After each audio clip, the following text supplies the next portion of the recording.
Esta historia es acerca de un padre viudo, de un par de niños gemelos de 3 años. Hay que acotar que era un señor de 30 y tantos años, rozando los 40. Ya de por sí él era una persona muy nerviosa, pero luego del fallecimiento de su mujer, dicha característica se intensificó. Tomó terapia y estaba mejorando, pero incluso al momento de ocurrir esta situación que voy a narrar a continuación, tenía ataques de pánico o se congelaba ante situaciones de estrés. Aclarado esto, esta persona cuenta que el programa favorito de sus hijos era Barney y sus amigos. Una noche, luego de acostar a sus hijos, el buen hombre se encontraba revisando la guía de televisión, cuando algo particular captó su atención. Se trataba de un anuncio que clamaba que se transmitiría un episodio perdido de Barney, que solo se pasaría una sola vez por televisión y que iniciaría a eso de las 7 de la noche del día siguiente. En ese entonces el Internet existía, pero no era lo que es hoy por hoy, por lo que la Lost Media era mucho más difícil de encontrar y uno podía llegar a creerse que existiera un episodio nunca antes mostrado de alguna serie. El señor les preguntó a sus hijos si les gustaría ver el episodio, a lo que obviamente respondieron muy emocionados que sí. Entonces prepararon los pochoclos o palomitas y se sentaron en el sillón del living a esperar el estreno. Cuando finalmente los comerciales terminaron, se dio inicio al episodio con la típica intro de Barney, solo que algo no andaba bien. Se Barney y podían sus escuchar amigos. vagamente susurros durante la música. El padre se cogió de hombros y dejó pasar ese detalle, justificándose con que solo sería su imaginación. De cualquier forma, el episodio comenzó como cualquier otro. Los niños hablaban en el patio, junto al peluche de Barney.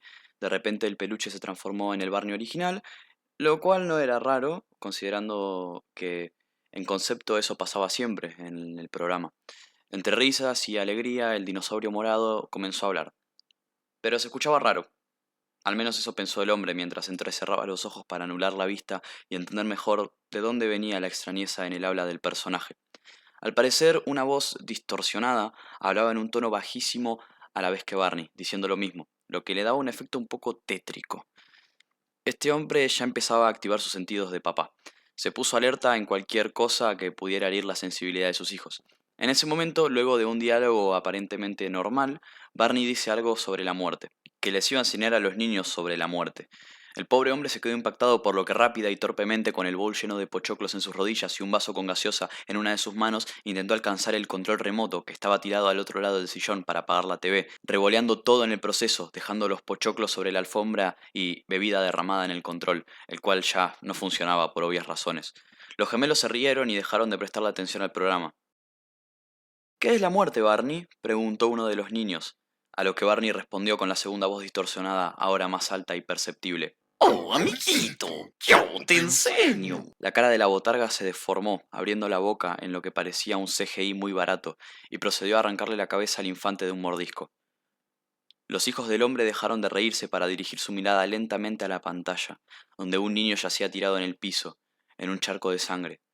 Falso o no, la sangre ahí estaba, y el niño no tenía cabeza, y aunque fuera un muñeco, un espectador de poca edad no sabría discernirlo. Barney, con el mismo CGI barato, se encorvó y mientras temblaba procedió a atacar a todos y cada uno de los niños y niñas del parque, que eran como 5 o 6, y lloraban desconsoladamente. Los gemelos no se veían afectados ni un poco por el escenario que se les presentaba. Incluso su padre quedó obnubilado ante la masacre y olvidó por un momento que sus hijos estaban presenciando tal espectáculo. Los niños del programa gritaban por sus padres. Mami y papi no están aquí para ayudarlos. Le respondía Barney, ya sin rastro de la voz característica del personaje, solo usando su distorsionada voz que al principio tan débil se escuchaba. Barney los devoró a todos y, al mismo tiempo, usaba expresiones infantiles como Yummy, no. yum, yum. En eso, Baby Bob, la amiga verde de Barney, hizo acto de aparición junto con su hermano mayor de color amarillo, DJ, ambos saliendo desde el interior de la casa que estaba al fondo siempre. Su apariencia y actitud eran las de siempre, alegre. Corrieron hacia Barney y preguntaron qué habían aprendido ese día.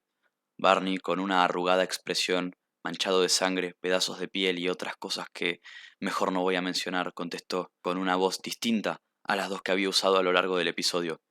Era profunda y no estaba distorsionada. Era desagradable al oído. No se molesten en cerrar sus puertas o esconderse debajo de sus sábanas, porque tarde o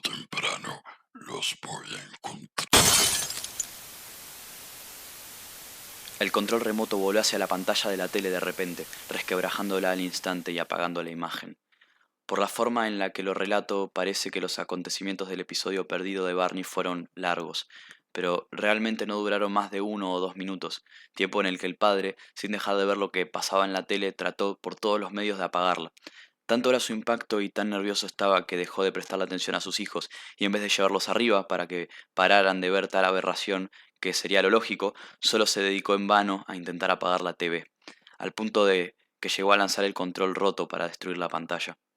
Se giró hacia sus niños temblando, cayendo en cuenta de lo irracional que se había portado y lo fácil que hubiera sido resolver esa situación, pero no llegó a decir una palabra, pues cuando dirigió su mirada hacia donde deberían estar los infantes, solo vio un sillón vacío y manchado con comida. Su temblequeo se intensificó junto con sus nervios y subió las escaleras entre tropezones y tambaleos. Llegó hasta la habitación de los niños y estaba vacía. Revisó toda la casa, cada vez más nervioso por la repentina desaparición de sus hijos, obviamente, pero existía otro factor que lo atormentaba de igual manera. De forma creciente, y a medida que aumentaba su nerviosismo, una canción sonaba de fondo y no parecía provenir de ningún lado.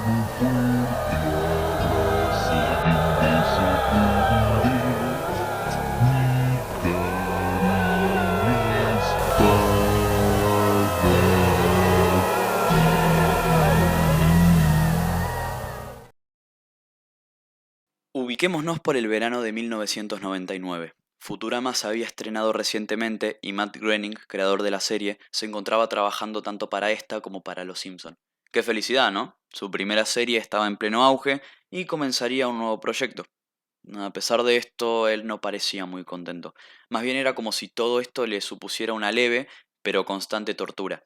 Y no es para menos, llevar sobre tus hombros un proyecto de la magnitud de La Familia Amarilla y tener la presión de que quizás tu segunda obra no sea bien recibida, de mínimo, te deja nervioso. Según se cuenta, ese mismo verano, el señor Groening anunció que iba a trabajar en un episodio de Futurama 100% escrito por él. Esto dejó dubitativo a más de uno en el staff. Usualmente, en ese entonces, el guión de los capítulos, como en cualquier proyecto audiovisual relativamente profesional, son un trabajo en equipo, en este caso liderados por Matt, pero no corría por cuenta de una sola persona. Por extraño que parezca, Matt Groening se dispuso a crear el guión en cuestión. El capítulo se tituló Not Long Enough, o No lo suficientemente largo, por su traducción en español. El capítulo arranca pasando directamente a la intro de toda la vida, con la canción y todo. Lo único distinto a lo usual es que no habían metido el mensaje cómico que sale al principio de cada episodio, ni tampoco se proyectaba nada en la pantalla antes de que la nave choque contra ella. Comienza con una toma exterior de la nave de Planet Express desplazándose en el espacio. Fry, Lila y Bender estaban haciendo una entrega, pero no se especifica a dónde exactamente o qué estaban entregando. Solo estaban viajando en la nave.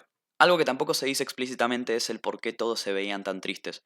O quizás la palabra no sea triste. Estaban como apagados.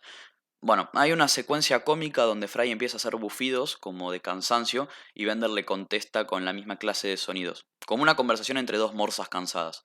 Lila solo conducía la nave, bastante enfocada en el camino. Eventualmente alcanzan un planeta, aterrizan en él y se muestra cómo el planeta solo es un montón de campo vacío y desolado, salvo por una casa a lo lejos. Los protagonistas se dirigen hacia la casa y tocan la puerta. Un alienígena, aparentemente anciano y de diseño un poco genérico, dentro de lo que es el estilo de Groening, los atiende. Proceden a entregarle la caja, la cual llevaba un cuchillo, con el que el extraterrestre se acuchilla en el pecho. No brotó sangre, solo se cayó al piso sollozando gritos, un poco desgarradores para el tono de la serie. En serio, admiro muchísimo a quien sea que haya dado voz a ese personaje.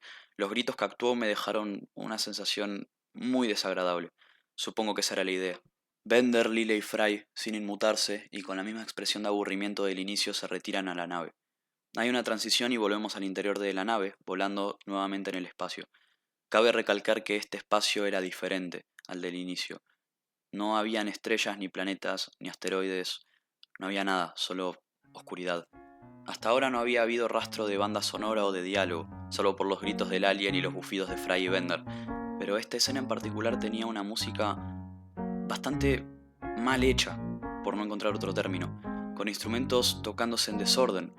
No eran notas al azar, se notaba que había una armonía, pero estaba muy mal afinada. Finalmente llegan a la Tierra y bajan en plena calle de Nueva York. No habían señales de Planet Express. Al bajar de la nave se nota que Fry cambia repentinamente su expresión de nada por una de preocupación. Comienza a pedir perdón de manera incesante, como si fuera un tic, pero su voz no era la del original en inglés, era distinta, pero no la llegué a identificar. Lila y Bender continuaban con la misma cara que venían teniendo. Fry se separa del grupo una vez todos bajan del vehículo y empieza a caminar en silencio por la ciudad, la cual por cierto estaba vacía. Quiero decir, no había ninguna persona, solo edificios, puestos de salchichas, hidrantes, parquímetros, pero sin rastro de seres vivos. Finalmente el chico llega al edificio donde se congeló por accidente en el piloto. Lo ve y empieza a llorar, de una manera que, de nuevo, me estremeció demasiado. ¿Realmente existe gente con la capacidad actoral como para llorar de esa manera? Incluso la cara de Fry estaba tan bien animada con arrugas en la cara que se le hacen a uno cuando llora, normalmente, y las lágrimas no se limitaban a ser simples dibujos de gotas o líneas como estamos acostumbrados a ver en series de animación. Obviamente no se despegaba del estilo cartoonizado del programa, pero estaba sobresalientemente detallado. Fry cierra sus ojos y se mete al lugar. Se transiciona con un corte al interior de la habitación con los tubos de criogenización. Fry activa el temporizador de uno de los tubos poniendo un 1 seguido de muchísimos ceros, formando un número tan elevado que ni se veía completo en la barra del temporizador. Acto seguido se mete al tubo y se encierra. La escena se difumina negro y vuelve progresivamente en Fry. La máquina debió de haber dejado de funcionar mientras su cuerpo estaba en decadencia. Estaba escuálido. Incluso se le llegaba a notar los huesos en ciertas partes. Es lo que merezco, expresó el personaje, nuevamente con un actor distinto al habitual. Sale del tubo y ahora se encontraba en un mundo surrealista, por no encontrar un término más acertado. Es muy difícil de describir. Había una gran variedad de colores y formas, pero no eran agradables a la vista. Para ejemplificar mejor, es como cuando cerrás los ojos muy fuerte, después los abrís y te quedás viendo como lucecitas. Fry empieza a caminar en el vacío surrealista que lo rodeaba. Parecía no parar, solo seguía y seguía. Pasado un tiempo, el pelirrojo encuentra una foto en el piso. Esta estaba completamente fuera de lugar con el, entre comillas, paisaje. Era una foto de él mismo con Lila y Bender. La contempló por unos segundos y procedió a llorar, de la misma manera que lo hizo antes, pero en un tono más débil. La foto se convierte en polvo de repente y Fry sigue su caminata, controlando su llanto hasta que lo logra detener. La cámara se aleja, hasta que Fry deja de ser visible y los colores y formas raras se mezclan formando un color negro que inunda la pantalla por completo. La vista se sigue alejando y vemos que el tono negro era en realidad un pequeño fragmento de la pupila de Fry. Su cuerpo congelado se había caído del tubo de criogenización y yacía ahí tirado abandonado en la habitación. Bender y Lila entran al lugar con una caja y un bolso respectivamente y ven a Fry. Lila, sin cambiar su rostro, suelta: obtuvo lo que merecía. Mira su reloj y agrega: parece que nos tenemos que ir a entregar el siguiente pedido. Vámonos. Enseguida saca un cuchillo de su bolso. Bender le extiende la caja y lo mete ahí adentro. El episodio termina con una toma del cíclope y el robot caminando hacia la nave y poniéndola en marcha. Para esta última historia he de admitir que hice un poco de trampa y metí más que un episodio perdido, una serie entera. La historia dice así. Toda esta historia se desarrolla en un foro de internet. El usuario SkyShale033 crea un asunto llamado Espectáculo infantil local de Candle Cove, entre signos de pregunta. Y dice, ¿alguien se acuerda de este programa infantil? Se llamaba Candle Cove y yo debía tener 6 o 7 años cuando lo veía. Nunca encontré referencias a él en ningún lado, así que creo que estaba en una estación local alrededor del 1971 o 1972. Yo vivía en Ironton en ese momento. No recuerdo el canal o estación, pero sí puedo recordar que estaba encendida a una hora muy extraña, como a eso de las 4 de la tarde. El usuario Mike Painter65 le responde, me parece muy familiar, crecí fuera de Ashland y tenía 9 años en el 72. Candle Cove, ¿eh? ¿Se trataba de piratas? Recuerdo a un pirata marioneta en la boca de una cueva, hablando con una niña.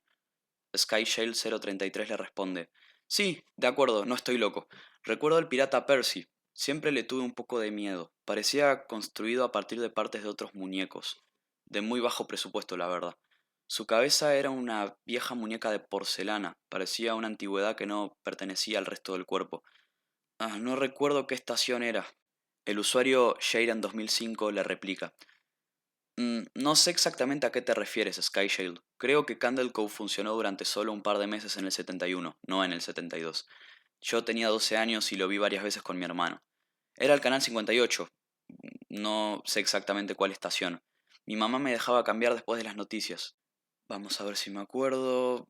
A ver, la serie tomaba lugar en Candle Cove y se trataba de una niña que se imaginaba a sí misma como amiga de unos piratas. El barco pirata se llamaba el Hazme Reír y el pirata Percy no era un pirata muy bueno porque se asustaba con demasiada facilidad. Había música de Calíope constantemente sonando y no recuerdo el nombre de la protagonista. Creo que era Janice o Jade o algo así. SkyShale033 le responde. Gracias, Sharon. Los recuerdos volvieron a inundar cuando mencionaste el Hazme Reír y el Canal 58. Recuerdo que la proa del barco era una cara sonriente de madera, con la mandíbula inferior sumergida. Parecía que se estaba tragando el mar y también tenía esa horrible voz. Recuerdo especialmente lo discordante que fue cuando cambiaron del modelo de madera o de plástico a la versión de títeres de espuma de la cabeza que hablaba. Mike Painter65 vuelve a responder. ¡Ja! Ahora también lo recuerdo. ¿Te acordás de esta parte, Skyshale? Tienes que ir dentro. Skyshale033 responde. Mike, me dio un escalofrío al leer eso. Sí, lo recuerdo. Eso es lo que el barco siempre le decía a Percy cuando había un lugar espeluznante al que tenía que entrar, como una cueva o una habitación oscura donde estaba el tesoro. En ese momento la cámara enfocaba el rostro de Stock con cada pausa. Tienes que ir dentro. Con sus dos ojos torcidos y esa mandíbula de espuma flácida y el hilo de pescar que lo abría y cerraba. Ugh, se veía tan barato y horrible. ¿Recuerdan al villano? Tenía una cara que era solo un bigote de manillar sobre unos dientes muy altos y estrechos. Kevin Hart responde. Honestamente, pensé que el villano era el pirata Percy. Tenía unos 5 años cuando se emitió este programa. Combustible para pesadilla, ¿eh? Jairen2005 responde. No, el de bigote no era el villano. Ese era el psychic del villano. Se llamaba Horrible Horace. También tenía un monóculo, pero estaba encima del bigote. Solía pensar que eso significaba que solo tenía un ojo. Pero sí, el villano era otra marioneta. El tomador de pieles, si mal no recuerdo. No puedo creer que nos dejaban ver esas cosas en ese entonces. Kevin Hart replica nuevamente. Dios, el tomador de pieles, ¿qué tipo de programa para niños estábamos viendo? En serio, no podía mirar la pantalla cuando aparecía el tomador de pieles. Simplemente descendió de la nada con sus cuerdas, solo un esqueleto sucio con ese sombrero de copa marrón y esa capa, y sus ojos de cristal que eran demasiado grandes para su cráneo. Era hórrido y me estoy quedando corto con esa expresión. Skyshale vuelve a comentar en el foro. ¿No estaban cosidos su sombrero y su capa? ¿Se suponía que eran piel de niños? Mike Painter65 le contesta. Sí, me parece que sí. Recuerdo que su boca no se abría ni se cerraba. Su mandíbula simplemente se deslizaba hacia atrás y hacia abajo. Recuerdo que la niña una vez dijo, ¿por qué tu boca se mueve así? Y el tomador de piel ni siquiera la miró. Solo vio a la cámara y dijo, para moler tu piel. SkyShale033 vuelve a poner. Estoy tan aliviada que otras personas recuerden este terrible espectáculo. Solía tener este recuerdo horrible, como si fuera una pesadilla que terminaba con un tintineo con la intro del show, y se desvanecía en negro y todos los personajes estaban ahí. Pero la cámara solo cortaba a cada uno de sus rostros y solo se escuchaban gritos. También me acuerdo que los títeres se agitaban espasmódicamente y todos gritaban. Chillaban mucho, incluso la niña estaba gimiendo y lloraba como si hubieran pasado horas de esto. Me desperté muchas veces de esa pesadilla. Hasta solía mojar la cama cuando la tenía. Kevin Hart replica. No creo que haya sido un sueño, yo también lo recuerdo. Y recuerdo que fue un episodio como tal. SkyShale033 le responde. No es posible. No había trama ni nada, me refiero. Literalmente estaban en un lugar llorando y gritando durante todo el espectáculo. Kevin Hart le responde. Tal vez estoy fabricando recuerdos de manera subconsciente porque lo dijiste, pero te juro por Dios que recuerdo haber visto lo que estabas describiendo. Ellos literalmente gritaban de esa manera. Jaren2005 pone, oh Dios, sí, la niña, Janice, recuerdo haberla visto temblar y el tomador de pieles gritaba a través de sus dientes rechinando. Su mandíbula ladeaba tan salvajemente que pensé que se iba a salir de sus bisagras de alambre. Lo tuve que apagar la vez que lo vi y fue la última vez que pensé en ver ese programa. Mike Painter 65 pone finalmente en el foro: visité a mi mamá hoy en el asilo. Le pregunté sobre cuando yo era pequeña, a principios de los 70, cuando tenía entre 8 y 9 años, y si de casualidad recordaba un programa para niños llamado Candle Cove. Ella dijo que estaba sorprendida de que pudiera recordar eso y le pregunté el por qué.